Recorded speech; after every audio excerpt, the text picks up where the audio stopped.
आजच्या तासामध्ये आपण सामान्य मानसशास्त्रांतर्गत अध्ययन ह्या प्रकरणातील अध्ययनाच्या पद्धती, त्या पद्धतींपैकी मर्म दृष्टीमूलक अध्ययन पद्धत याला इन्साइट लर्निंग असं म्हणतात. मानसशास्त्रामध्ये अध्ययनाच्या ज्या विविध पद्धती मानसशास्त्रज्ञांनी मांडलेल्या आहेत त्यातील ही पद्धत समग्र किंवा समष्टीवादी दृष्टिकोनावर आधारित आहे. अर्थात समष्टीवादी मानसशास्त्राचे जनक त्यामध्ये कोहलर यांना मर्मदृष्टी अध्ययन पद्धतीचा जनक मानला जातो. त्यांच्यामध्ये मानवी अनुभव विश्वामध्ये समग्रतेला विशेष असे महत्त्व आणि प्राधान्य असते. समग्र म्हणजे संपूर्ण किंवा अतपासून अंतापर्यंत किंवा इतिपर्यंत, आरंभापासून ते अंतापर्यंत अशा पद्धतीने समग्र या शब्दाचा अर्थ अभिप्रेत आहे. कोहलरच्या मते जर समस्या परिस्थिती प्राण्यांच्या आकलन क्षमतेच्या मर्यादेत असेल, प्राण्याला समस्या परिस्थितीचे समग्र आकलन झालेले असेल, तर समस्या सोडवण्यासाठी प्रयत्नप्रमाद पद्धतीची गरज पडत नाही. उच्च श्रेणीतील काही प्राणी व मानव अगदी सुरुवातीलाच समस्येचे समग्र स्वरूप समजावून घेऊन ती मर्मदृष्टीने सोडवू शकतात. तथापि समस्या जर संकीर्ण गुंतागुंतीची असेल, प्राणी व मानवाच्या आकलन क्षमतेच्या मर्यादेच्या पलीकडे असेल, तर मात्र आपणास प्रयत्नप्रमाद पद्धतीचा आधार घ्यावा लागतो. प्रयत्नप्रमाद पद्धत म्हणजे काय? प्रयत्नप्रमाद पद्धतीमध्ये थॉर्नडाईकने केलेला मांजरेवरचा प्रयोग, प्रयत्नप्रमाद पद्धतीचे नियम हे आपण मागच्या व्हिडिओमध्ये चर्चा केलेली आहे.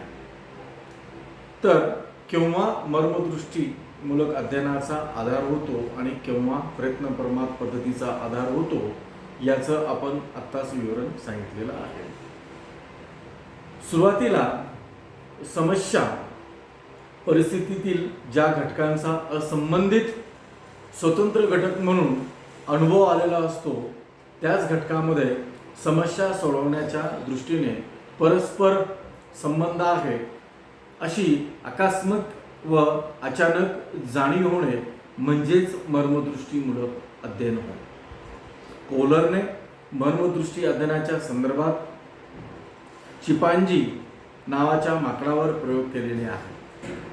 त्यांचा जो चिंपांझी होता, सुलतान नावाच्या चिंपांझी माकडावरील प्रयोग हा सर्वांना ज्ञातच आहे. भुकवलेल्या सुलतानला, आपण माकडा हा शब्द किंवा चिंपांझी हा शब्द इथं वापरणार नाही, भुकवलेल्या सुलतानला एका पिंजऱ्यात ठेवण्यात आलेले होते. त्याचबरोबर पिंजऱ्यात 2 बांबू काठ्या ठेवलेल्या होत्या. त्या काठ्या एकात एक बसून लांब काठी तयार होऊ शकेल अशी योजना केलेली होती. पिंजऱ्याला बाहेर उंच व दूर अंतरावर केळी टांगलेली होत्या. भुकेलेल्या चिंपांझीला म्हणजे सुलतानला केळी हस्तगत करणे ही समस्या कशी हाताळतो याचं निरीक्षण कोहलर यांना करावायचे होते. त्यांच्या निरीक्षणावरून असे आढळले की सुरुवातीला हात उंच करून 1-2 वेळा उड्या मारून केळी मिळतात का याचा प्रयत्न केला गेला. नंतर आलटून पालटून दोन्ही काठ्या स्वतंत्रपणे वापरून केळी मिळवण्याचा प्रयत्न केला व असे अनेक प्रयत्न केले जातात, परंतु केळी हस्तगत करणे हे ध्येय साध्य होत नाही. म्हणून अशा ह्या सगळ्या रॅन्डम जे प्रयत्न केले जातात, हालचाली केल्या जातात, त्या हालचालीतून सुलतान थकून जातो व निराश झालेला हा सुलतान एका कोपऱ्यात बसून दोन्ही ज्या काठ्या ठेवलेल्या होत्या त्या पिंजऱ्यामध्ये त्या काठ्यांशी तो सहज खेळत राहिला व अचानक त्या दोन काठ्या एकमेकात बसल्या व एक लांब काठी तयार झाली. तत्क्षणी समस्या सुटल्याचा आनंद त्या सुलतान नावाच्या चिंपांजीच्या चेहऱ्यावर प्रगट झाला. कोहलरचं निरीक्षण आहे. त्यानंतर चिंपांजीने उठून थेट लांब काठीचा वापर करून पिंजऱ्याबाहेर केळी ओढून घेतली व केळी हस्तगत करण्याची समस्या सुटली.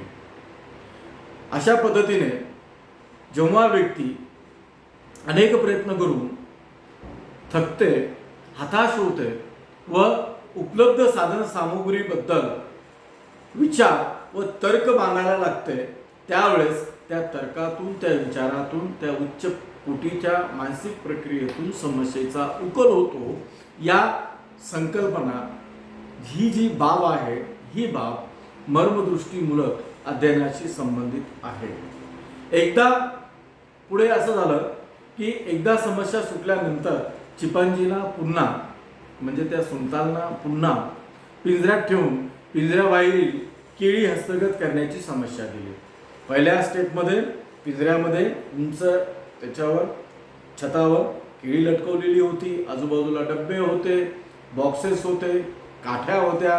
ह्या सगळे उपलब्ध साधन सामुग्री असताना चिंपांजी हा उड्या मारायचा, कधी हात वरती करून केळी घ्यायचा, तर कधी डब्बे जे आहेत ते डब्बे तिथं फेकून मारून केळी, म्हणजे अशा रॅन्डम, दॅट्स हायपोथेटिकल आपण आता चर्चा करतो. पण कोहलरच्या निष्कर्षावरून त्यांना असे आढळून आलेले होते की जेव्हा अनेक प्रयत्न करून चिंपांजीला केळी मिळत नाही, तर अशा वेळेस तो हताश होतो, थकतो आणि मग अचानक त्याला त्या उपलब्ध साधन सामुग्रीतूनच समस्येचा उकल कसं करावा याचा बोध होतो. हा स्टेप फर्स्ट झाली. नंतर सेकंड स्टेपमध्ये एकदा समस्या सुटल्यानंतर पुन्हा त्या चिंपांजीला पिंजऱ्यात ठेवून पिंजऱ्याबाहेरील केळी हस्तगत करण्याची समस्या दिली असता असे आढळून आले की आता पूर्वीप्रमाणे अन्य कोणत्याच प्रकारच्या कारक हालचाली, रँडम हालचाली न करता केवळ चिंपांजीने त्या दोन काठ्या एकमेकांमध्ये जोडल्या व केळी हस्तगत करण्याची प्रतिक्रिया देण्यात आली. म्हणजेच येथे थॉर्नडाईकच्या प्रयत्नप्रमाणे येथे नंतरच्या प्रयत्नामध्ये स्वैर हालचाली ज्या असतात, रँडम हालचाली असतात, त्या उद्भवत नाही. पहिल्याच वेळी समस्या सुटते व त्या क्षणी समस्येचे मर्म व्यक्तीला लक्षात येते. या पद्धतीचं प्रमुख वैशिष्ट्य म्हणून सांगता येईल. कोहलरने दुसऱ्या प्रयोगात केळी हस्तगत करण्यासाठी दोन काठ्यांऐवजी त्यांनी हाच प्रयोग दोन वेगवेगळ्या अवस्थेमध्ये केला होता. तर दुसऱ्या अवस्थेमध्ये भुकेलेल्या चिंपांजीला पुन्हा बंद खोलीमध्ये ठेवण्यात आलं आणि त्या बंद खोलीमध्ये काड्या वगैरे हे न ठेवता काड्यांच्या ऐवजी त्यांनी खोक्यांचा उपयोग केला व वरती उंचावर केळी टांगण्यात आलेली होती. ती टांगण्यात आलेली केळी हस्तगत करण्यासाठी पुन्हा त्यांनी त्या चिंपांजींचा निरीक्षण केलं, ऑब्झर्वेशन केलं आणि ऑब्झर्वेशन केल्यानंतर त्यांना पुन्हा एक आश्चर्यजनक बाब पुढे आली की माकडासारखा मानवेतर प्राणी हा त्यास उद्भवणाऱ्या समस्येचा उकल हा उपलब्ध साधन सामुग्रीद्वारे, त्याचबरोबर व्यक्तिस्थित असलेल्या किंवा प्राणीस्थित असलेल्या उच्च प्रकारच्या मानसिक प्रक्रियेच्या साह्याने आपण समस्येचा मर्म लक्षात घेऊन त्या समस्या सोडवू शकतो. दुसऱ्या प्रयोगामध्ये असे निदर्शनास आले की माकडाने पुन्हा सेम पहिल्या अवस्थेमध्ये जेव्हा काठ्या ठेवलेल्या होत्या त्यावेळेस एक काठी वेगवेगळी करून तो केळी उडी मारून तोडण्याचा प्रयत्न करत होता. सेम त्याच पद्धतीने इथे माकडाने त्या खोक्यांच्या जे खोके असतात ते खोके एकमेकांवर ठेवून त्याने सहज त्या खोक्यांवर चढून त्याने ती केळी हस्तगत केली. म्हणजे जेव्हा व्यक्तीमध्ये विशिष्ट प्रकारची प्रेरणा, विशिष्ट प्रकारची गरज उद्भवते, निर्माण होते, तेव्हा व्यक्ती आपल्या उच्च मानसिक प्रक्रियेच्या साह्याने उपलब्ध सामुग्रीच्या उपलब्ध साधनांच्या आधारे त्या समस्येचं मर्म जाणून घेतं आणि समस्येचं मर्म जाणून घेतल्यानंतर त्या समस्येचा उकल हा स्वतःच आपल्या उच्च प्रकारच्या मानसिक क्षमतांच्या आधारे केलं जातं. अशा प्रकारचा प्रयोग हा कोहलर यांनी मर्म दृष्टीमूलक अध्ययन पद्धती सिद्ध करण्यासाठी केलेला होता.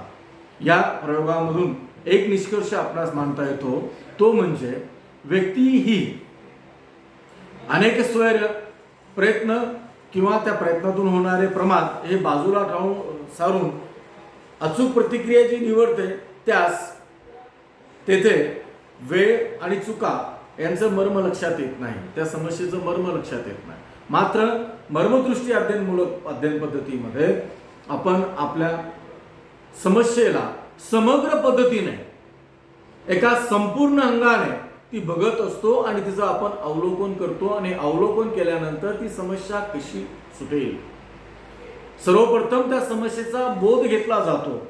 त्या समस्येला कशा पद्धतीने आपण तिचा उकल करू शकतो किंवा ती समस्या कशा पद्धतीने सोडवू शकतो याबाबत ती आकलन करत असते आणि उच्च प्रकारच्या ज्या तर्कक्षमता आहेत, वैचारिक प्रक्रिया आहेत, या वैचारिक आणि तर्कक्षमतांच्या आधारे